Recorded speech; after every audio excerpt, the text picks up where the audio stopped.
Hey, what's up guys, with our True Good Development. In this video, I am removing a brass valve. It's a brass slip-on sleeve valve from a copper line. A brass valve like this one. And typically, they use these on top of a supply line, a 1/2-inch copper pipe. Why? I have no idea, but they suck. And they need to be soldered onto the copper pipe. So in this video, I'm going to desolder that brass valve so we can replace it. I have a bad one, so if you're having the same issue, maybe you'll find this video helpful. This is an example of one that's here. I'm going to remove this one as well. This is the one that I'm going to be working on. As you can see, I cut this one out originally just to kind of see what's going on.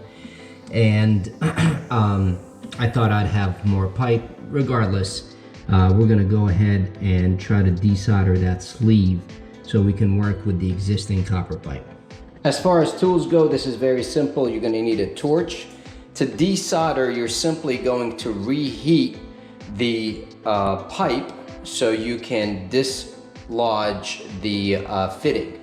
And of course, you're gonna need a wrench just to hold on to that pipe. And basically all we're doing is, while the torch is heating the pipe, we're using the wrench just to gently grab the sleeve or the fitting that we want to dislodge, and then gently move it to see if it's ready to come out, and just basically continue to do that as we heat that pipe. Don't squeeze on it. All you're doing is simply just holding it. Picture the situation where you're just holding something with your hands. You're not squeezing or anything on it. That's basically what we're doing with these guys. Word of caution, if you overheat the pipe, there's other fittings nearby that may be impacted by this as well, so be very careful. One more tip, which I forgot to bring with me, is foil. If you have foil paper, then you can put foil around the area that you're working, so that will stop some of the heat from going somewhere else where you don't want to.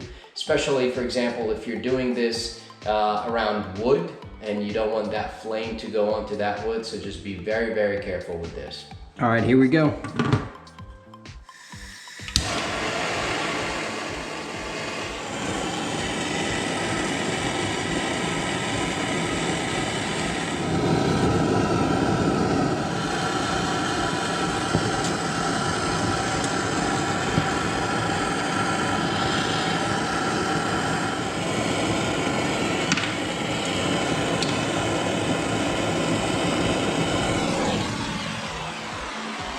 There you go. This is what the pipe looks like after that brass piece was removed.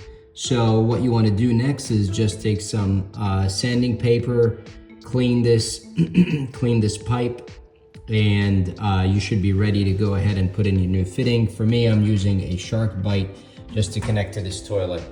And there you go, guys. I hope you found the video helpful. If you did, give me a thumbs up. If you have any questions, leave them in the comments. See you guys on the next one.